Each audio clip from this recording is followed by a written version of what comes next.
Halo, ini adalah video ke-25 yang berhasil saya buat dan saya akan bercerita tentang pelajaran yang sudah saya dapatkan dari perjalanan yang sudah saya lakukan ini.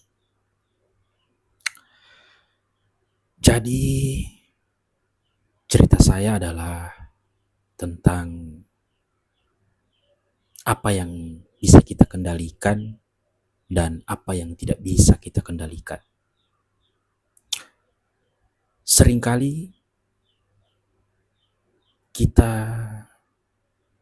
selalu memikirkan sesuatu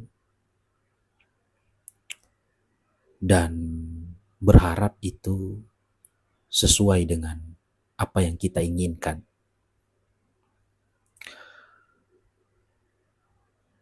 Kenyataannya, tidak semua hal bisa kita kendalikan.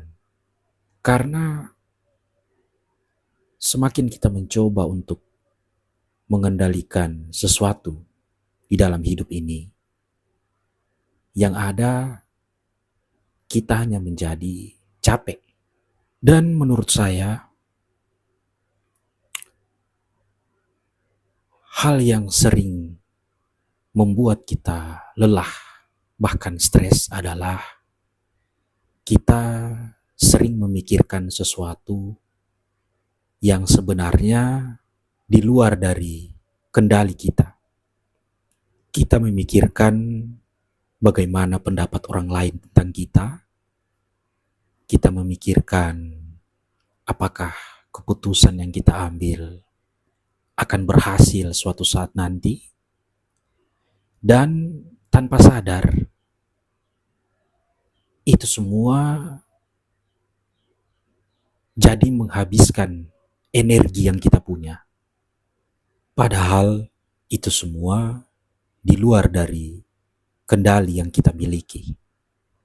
Kita ingin semuanya berjalan sesuai dengan apa yang ada di dalam kepala kita.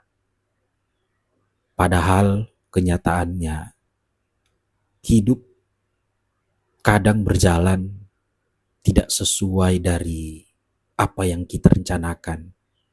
Saya sendiri mulai menyadari hal ini ketika saya sudah menjalankan perjalanan ini.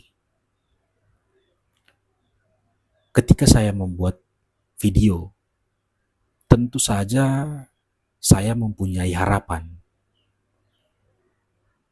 yaitu saya ingin video saya ditonton oleh orang dan mungkin bisa bermanfaat untuk orang lain dan disukai oleh orang lain yang menonton video saya.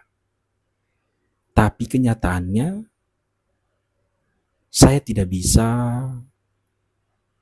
memastikan video saya akan ditonton atau tidak. Dan saya juga tidak bisa untuk memaksa orang menyukai video saya. Dan dulu hal-hal itu sangat mengganggu pikiran saya. Saya selalu memikirkan dan bertanya-tanya, kapan hasilnya bisa saya dapat?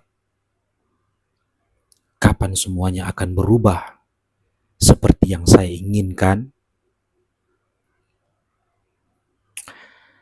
Tapi semakin lama saya menjalani perjalanan ini, saya mulai sadar kalau kenyataannya memang ada hal-hal yang menjadi tanggung jawab saya yang bisa saya kendalikan, dan juga ada yang tidak bisa saya kendalikan.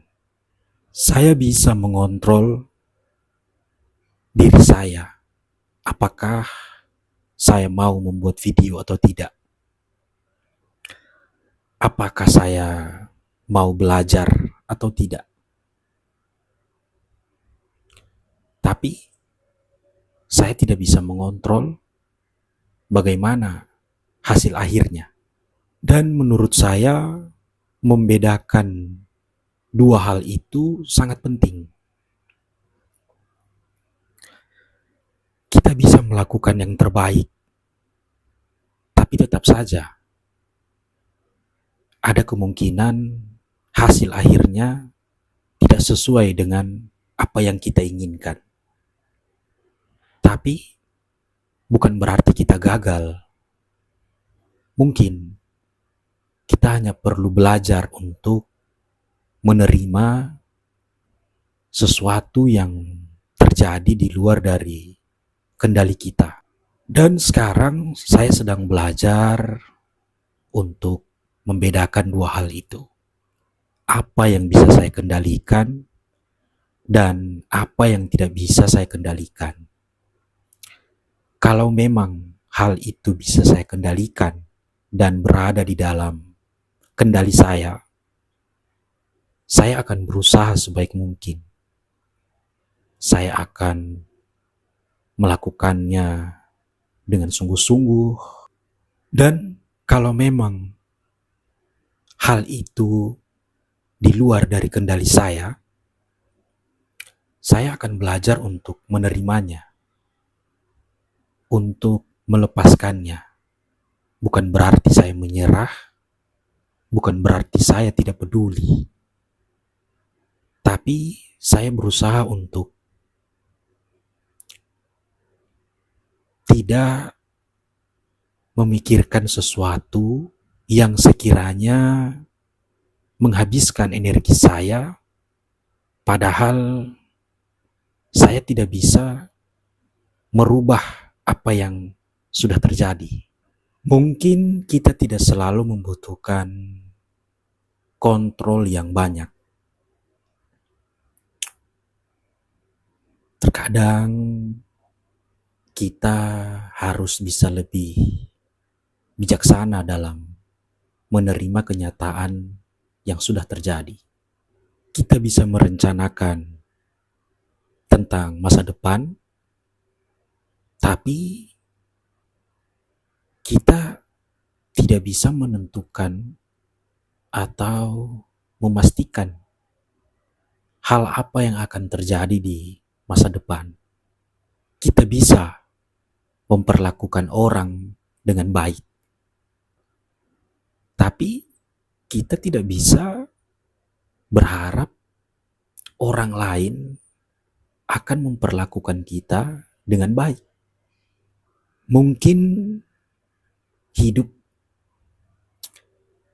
tidak selalu tentang bagaimana caranya mengubah sesuatu,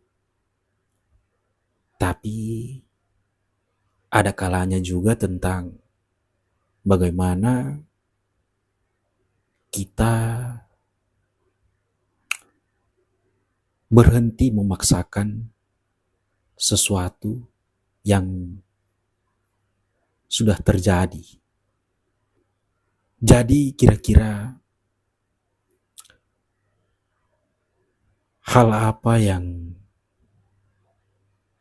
dari dulu sampai sekarang masih kalian pikirkan, masih coba kalian kendalikan, padahal kenyataannya itu semua di luar dari kendali kalian. Apakah itu tentang masa depan, tentang penilaian orang lain, dan daripada kita terus memikirkan bagaimana semuanya bisa berjalan sesuai dengan keinginan kita, lebih baik kita berusaha saja untuk melakukan yang terbaik dan belajar untuk menerima dan bagaimana caranya merespon sesuatu yang di luar dari kendali kita. Oke, saya rasa cukup sekian cerita saya di video kali ini. Semoga masih ada cerita-cerita selanjutnya. Terima kasih.